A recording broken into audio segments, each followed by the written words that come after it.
안녕하세요. 메디브로 의사영 김대원 원장입니다. 오늘은 지난번 미국의 권고 식단안 개편 영상에 이어지는 내용인데요. 많은 분들이 다이어트나 건강 이야기를 할 때 가장 많이 놓치는 주제에 대해서 이야기해 보려고 합니다. 바로 단백질과 근육 이야기입니다. 우리가 보통 건강을 이야기할 때 살을 빼야 한다, 체지방을 줄여야 한다, 탄수화물 섭취를 줄여야 한다 이런 얘기들을 많이 하죠. 그런데 최근 건강의학 분야에서는 조금 다른 관점이 나오고 있습니다. 사람들이 살이 찐 게 아니라 근육이 부족한 것이다 라는 관점입니다. 이 이야기는 최근 건강 분야에서 굉장히 화제가 되었던 책인 포레버 스트롱에서도 강조하는 내용인데요. 이 책의 핵심 메시지는 단순합니다. 우리는 살을 빼려고만 할 것이 아니라 근육을 키우면서 살아야 한다는 것입니다.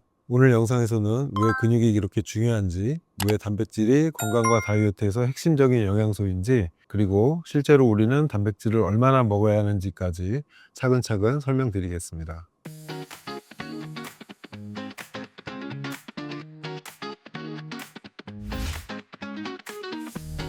먼저 질문 하나 드려보겠습니다. 왜 어떤 사람은 같은 양을 먹어도 살이 찌고 어떤 사람은 살이 잘 안 찌질까요? 많은 분들이 체질 때문이라고 생각하실 텐데요. 나는 원래 살찌는 체질이다, 나는 물만 먹어도 살찐다 이런 말들을 많이 하시죠. 물론 유전적인 요소도 있긴 합니다. 그런데 의학적으로 보면 체질보다 훨씬 더 중요한 요소가 하나 있습니다. 바로 근육량입니다. 근육이 많은 사람은 같은 음식을 먹어도 살이 덜 찌게 되고, 근육이 적은 사람은 같은 음식을 먹어도 살이 더 쉽게 찝니다. 왜 그럴까요? 근육은 단순히 힘을 쓰는 조직이 아니라 우리 몸의 에너지 소비 기관이기 때문입니다.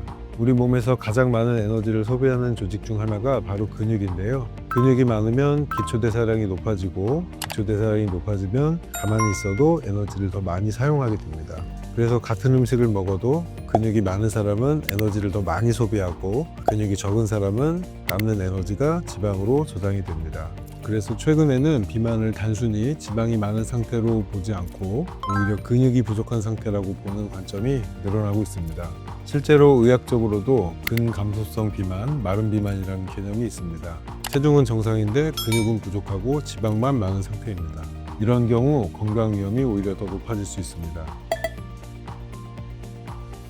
많은 분들이 근육을 단순히 힘을 쓰는 조직이라고만 생각하시는데요. 운동하는 사람들이나 필요한 것이지 라고 생각하기도 합니다. 그런데 최근 의학 연구에서는 근육을 하나의 중요한 장기로 보고 있습니다. 근육은 움직이는 조직일 뿐만 아니라 다양한 생리적인 역할을 하게 됩니다. 마이오카인이라는 물질을 분비하는데요. 이 물질은 우리 몸에서 염증을 줄이고 혈당을 조절하고 지방 연소를 촉진하는 역할을 합니다. 그래서 근육이 많은 사람은 염증 수치가 낮고 대사질환의 위험도 낮아지는 경향이 있습니다. 또 근육은 혈당 조절에도 굉장히 중요한 역할을 합니다. 우리가 탄수화물을 먹으면 흡수돼서 혈액 속으로 포도당이 들어오는데요. 이 포도당을 저장하는 주요 장소가 바로 근육입니다. 그래서 근육이 많으면 포도당을 더 많이 저장할 수 있고 혈당이 안정적으로 유지가 됩니다. 반대로 근육이 적으면 혈당이 쉽게 올라가고 인슐린 저항성이 생길 가능성이 높아집니다. 그래서 당뇨병 예방에서도 근육량이 굉장히 중요한 요소로 이야기됩니다. 바로 단백질입니다. 단백질은 우리 몸의 거의 모든 조직을 구성하는 기본 재료인데요. 근육은 물론이고 호르몬, 효소, 면역세포 등도 모두 다 단백질로 만들어집니다. 그런데 문제는 대부분의 사람들이 생각보다 단백질을 적게 먹는다는 것입니다. 그동안 영양 권장량에서 단백질은 체중 1kg당 약 0.8g 정도를 권했습니다. 그런데 이 기준은 건강을 유지하기 위한 최소한의 기준입니다. 결핍을 막기 위한 기준이라고 보는 것이 맞습니다. 실제로 근육을 유지하고 건강을 관리하려면 이보다 훨씬 더 많은 단백질이 필요합니다. 최근 연구에서는 체중 1kg당 1.6g에서 2.2g 정도의 단백질 섭취를 권장하기도 합니다. 이는 이전 권장량보다 2배가 넘는 수치로 식단에 큰 변화가 필요함을 시사합니다. 예를 들어 체중이 70kg인 사람이라면 하루에 약 110g에서 150g 정도의 단백질을 섭취하는 것이 좋다는 이야기인데요. 보통 아침에 빵과 커피를 먹고 점심에 일반적인 식사를 하고 저녁을 가볍게 먹는 경우를 생각해보면 하루 단백질 섭취량이 토탈 50g 정도밖에 되지 않는 경우가 많습니다. 이런 상태에서는 근육을 유지하기도 어렵고 근육이 점점 줄어들 가능성이 높습니다. 또한 단백질 섭취에서 중요한 것은 하루 총량뿐만이 아니라 매 끼마다 충분한 양을 먹는 것입니다. 많은 분들이 단백질을 불규칙하게 나눠 먹는 경우가 흔한데요. 예를 들어 한 끼는 단백질을 20g 정도만 먹고 다음 끼는 80g을 먹는 경우입니다. 그런데 이런 방식은 근육 합성 측면에서는 효율이 떨어질 수 있습니다. 한 번에 충분한 단백질을 섭취해야 근육 합성 스위치가 제대로 작동하게 됩니다. 그래서 최근 건강 전문가들이 권장하는 방식은 매끼 30g에서 40g 정도의 단백질을 꾸준히 섭취하는 것입니다. 또 한 가지 중요한 포인트가 있는데요. 바로 단백질 섭취의 타이밍입니다.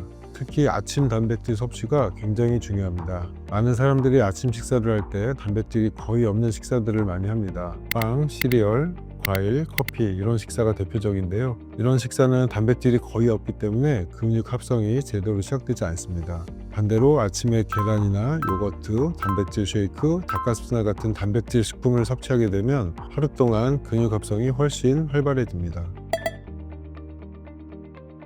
첫 번째는 포만감입니다. 단백질은 탄수화물보다 포만감이 훨씬 높고 오래갑니다. 단백질을 충분히 섭취하면 자연스럽게 전체 칼로리 섭취가 줄어드는 경향이 생깁니다. 두 번째는 열 발생 효과입니다.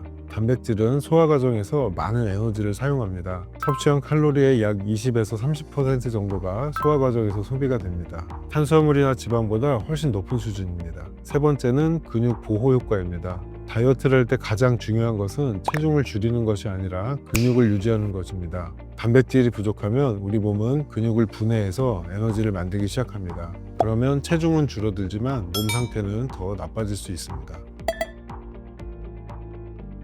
단백질만 먹는다고 근육이 꼭 늘어나는 것은 아닙니다. 근육을 만들기 위해서는 반드시 운동이 필요합니다. 특히 저항 운동이 중요한데요. 스쿼트, 푸시업, 데드리프트 같은 근력 운동이 근육 성장에 큰 자극을 줍니다.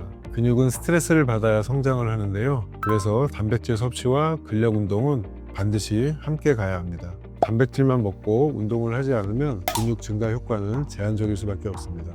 오늘 이야기의 핵심을 정리해 보겠습니다. 많은 사람들이 건강 문제를 체중 문제로만 생각하는데요. 하지만 실제로 중요한 것은 근육량입니다. 근육이 많으면 기초대사량이 높아지고 혈당 조절이 잘 되고 지방 연소도 활발해집니다. 근육을 유지하고 늘리기 위해서는 충분한 단백질 섭취가 필요하며 일반적으로 체중 1kg당 1.6g에서 2.2g 정도의 단백질을 하루 꾸준히 섭취하는 것이 좋습니다. 그리고 매끼 30에서 40g 정도의 단백질을 나눠서 꾸준히 섭취하는 것도 근육 합성에 도움이 되고요. 마지막으로 단백질 섭취와 함께 근력 운동을 병행하는 것이 가장 효과적인 건강 전략입니다. 결국 건강의 핵심은 단순히 체중을 줄이는 것이 아니라 근육을 유지하고 늘리는 것입니다. 그래서 요즘 전문가들이 이런 말을 합니다. 근육을 키우면 건강은 자연스럽게 따라온다. 여러분도 오늘부터 식단을 한번 돌아보시기 바랍니다. 내가 하루에 단백질을 얼마나 먹고 있는지, 근육을 유지하기 위한 생활을 하고 있는지 한번 생각해 보시면 좋겠습니다. 오늘 영상 도움이 되셨다면 구독과 좋아요 부탁드리고요. 다음번에는 더 유익한 이야기로 돌아오겠습니다. 지금까지 메디브로 의사형 김대화 원장이었습니다. 감사합니다.